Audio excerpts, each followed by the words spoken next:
Today I'll be showing you how to make your own telescope mirror. We'll be tackling polishing today. I'm Logan Nicholson and welcome to my channel Australian Astronomy.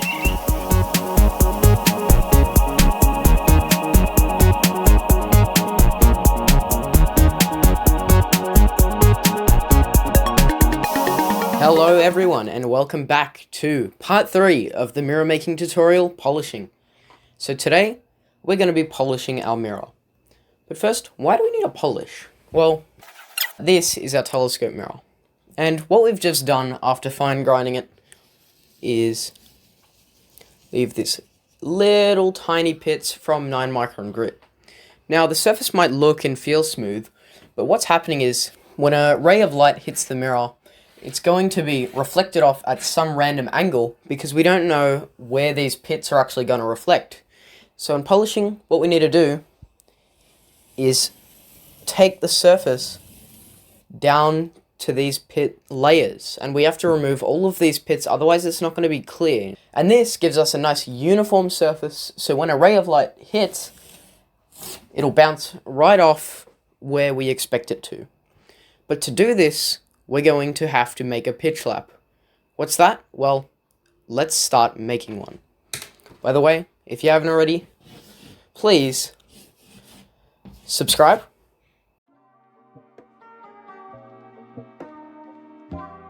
So, what is the pitch lap? Well, it's a tool just like any other tool we've used up to this point that we're going to use to polish our mirror. But instead of being a solid tool, this time it's deformable. It uses, as the name suggests, a material called pitch. And what is this material and why might we use it? Well, back to the chalkboard. Welcome back to the chalkboard. So, quickly, the reason why we're going to use pitch is because this is our mirror. In use, our polishing pitch lap is going to be on the mirror surface like that. And what's going to happen is we're going to put pressure on it and it'll conform to these little gaps.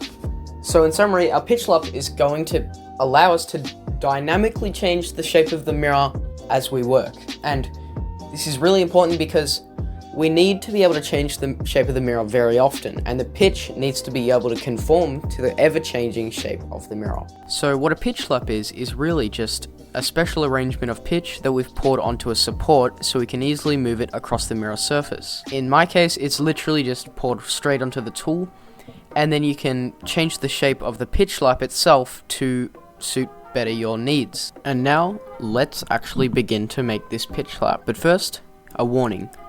Pitch can be very hot, especially when you're melting it, and it will stick to whatever it lands on if it is molten. And it will burn, and it will not stop burning, so I highly recommend that you exercise a lot of caution. Let's get started. So first, a list of materials. Obviously, you'll need your pitch, and this can be whatever pitch you've decided, but it has to be broken up into little chunks so it's easier to melt. So you obviously need your mirror for this stage, but you also need some sort of chopstick, and you also need a old razor blade. If you are doing this outside, which I highly recommend to mostly just prevent mess, you'll need some sort of camping stove, and this is to melt our pitch down. Ideally, the older the better, as you probably won't be cooking with this after you use it. And next, you'll need your tool that you used for fine grinding. Now, some people recommend a plaster base, but if you don't have extra plaster, then your tool will work just fine. So you'll also need a pot that you'll definitely never want to use again, as you're going to be melting your pitch in it. And you'll also need dishwashing liquid, a bottle of water ready to access. To construct a dam around the tool to stop pitch from flowing out, ideally you'd use masking tape and just do one lap around and have a holder for your pitch, but in my case I'm forced to use a combination of baking paper and glue, as somehow I was out of masking tape. The first thing you want to do is prepare your tool. If you're using masking tape, what you want to do is simply wrap one layer of tape around the tool so there's a bit of overhang on each side, and what you want to do is have it stick up past the tool's front quite a bit. In my case, I'm constructing a similar dam but out of baking paper. What this is going to do is this is going to stop our molten pitch from flowing out of the tool as we pour it onto the tool. Next, what we want to do is prepare our mirror. So all we have to do here is simply get about a few drops of dishwashing liquid and pour some water on the surface, and this is just to provide a buffer between the pitch lap and the mirror surface so it doesn't get stuck. This is important because if there was no water or dishwashing liquid, the pitch would pretty much just stick to the mirror surface and you would have a really hard time getting it off. So here we are. We are ready for the scariest part, and that is melting our pitch. Gonna take our pitch, in my case Aculap, and put it into our pot. You will, by the way, need to pre-crack up your bits of pitch, otherwise it'll be really hard to melt. So now that we have our pitch in our old pot, this is just about how much we might need. I'm not exactly sure, but what we're gonna use is our chopstick for simply stirring up this pitch. So now we'll put on our stove and begin to melt our pitch, and you want to stir up your pitch very regularly just to make sure that it won't melt.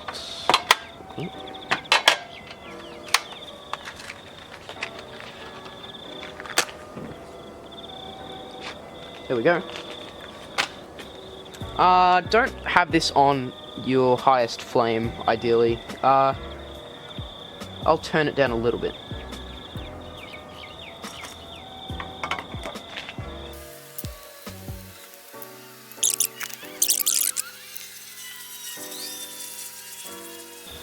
Alright, so as you can see, this is our pitch now, and this is pretty much it. We're close. There's just a bit left on the chopstick, but again, we don't want it to be too hot, so otherwise it'll flow out right out of our mold that we've created. And okay, so that looks just about good to me. There's no like clumps or anything in our pitch. We want it to be not too viscous, and that looks good to me. So we'll shut off our flame, and I'll take you over to our tool. Okay, so pretty simple here. We're gonna take our molten pitch and pour it on. As you can see, this is simply going to fill out our dam, and we'll put there. So as you can see now, the pitch is still very molten, so it's like honey almost. What we want is for it to be just a little bit molten. So right now it will go back instantly. We want it to be quite a bit cooler than that, so I'll give it about 2 or 3 minutes.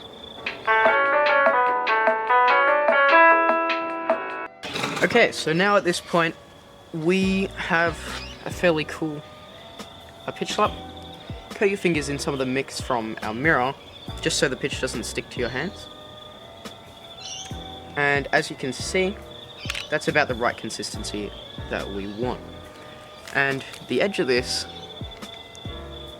is, it will hold itself up. So take our baking paper off, and in quick pulls is how we want to work, otherwise that will happen.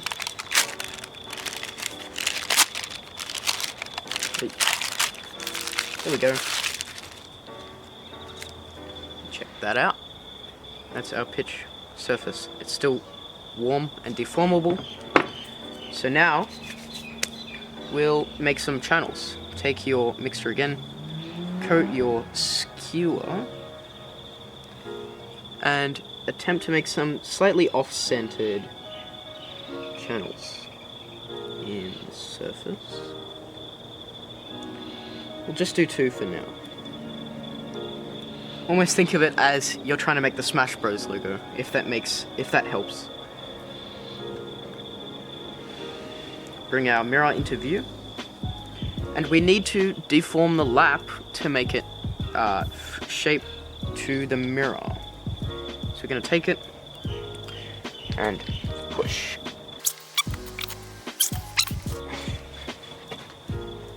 And it's stuck pretty well. So we'll slide it off. Jeez. Right, so what we're seeing now surface of the lap is smooth. It's still warm, so it's deformable. Put it on our mirror. And what we're seeing now is the back of the mirror, and we see that there are no big air gaps in the mirror. So what you might see normally is a big gap if you're not in contact, but that is perfect. And now, the tool is stuck pretty well to the mirror. While it's warm, put the mirror to the side, take our lap. So we've got our razor blade, and now we're going to make the additional channels. Oh, sorry to interrupt again, but I have to explain. Why are we putting these channels in? Well, this is our pitch lap, and pretend, well, these are our channels.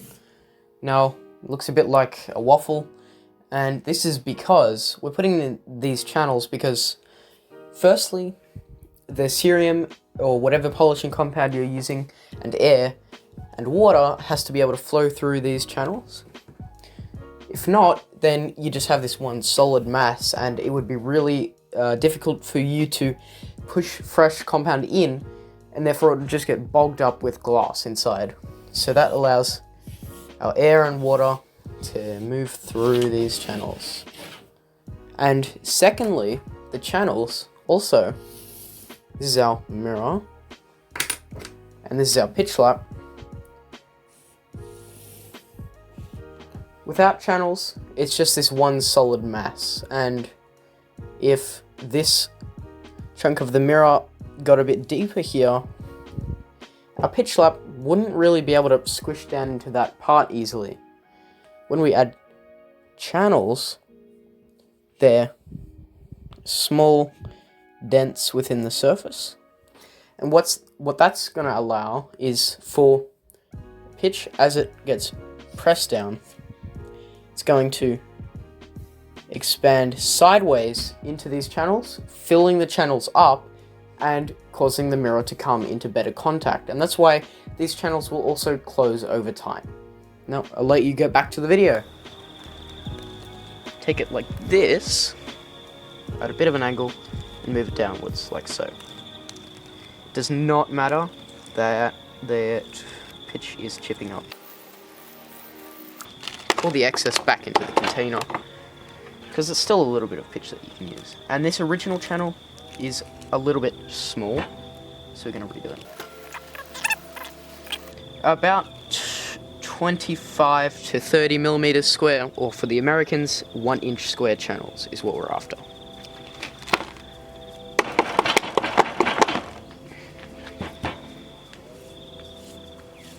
There we have it.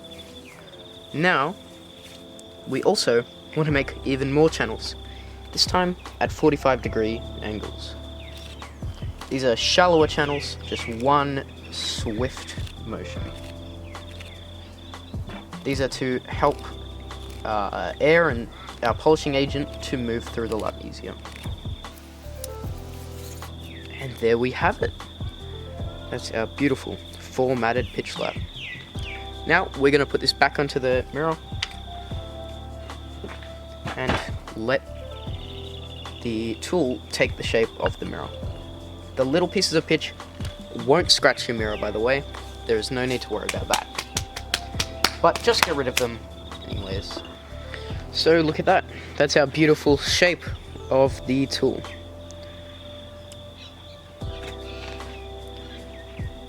And see that? That is the thing you want to see. See these little bubbles? They're all moving freely.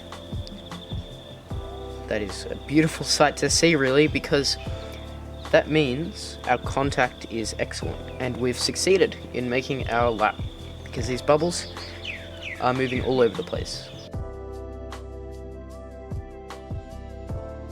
So here I'm preparing my cerium oxide in a 1:10 ratio, just like we did in the last video.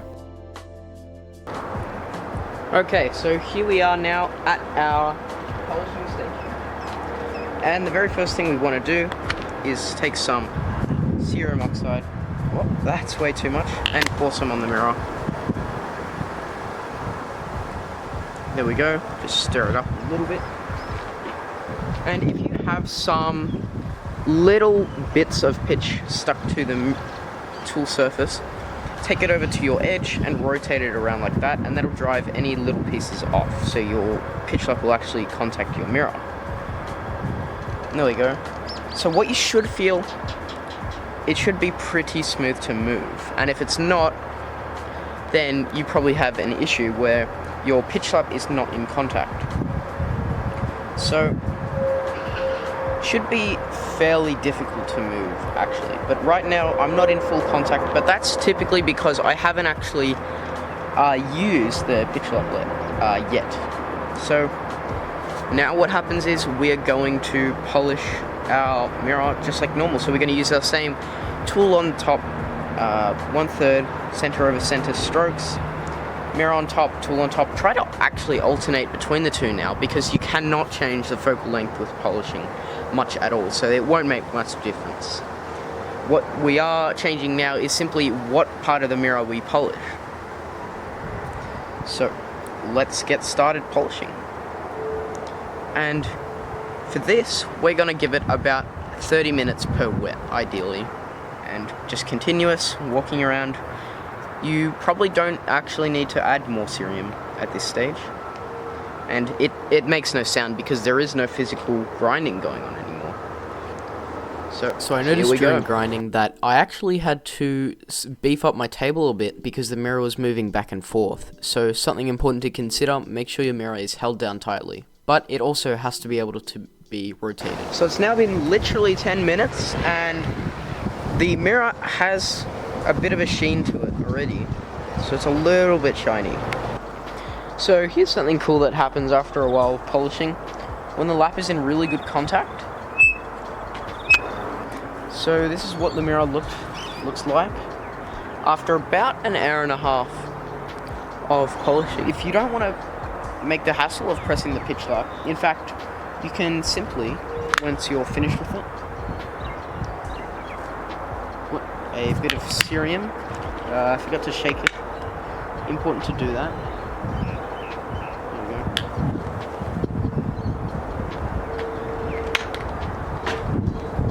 go. We have our cerium on the mirror. What we can do is simply put our tool down and we'll leave it in a cool, damp environment. That's so the cerium doesn't evaporate off and leave our pitch stuck to the mirror surface.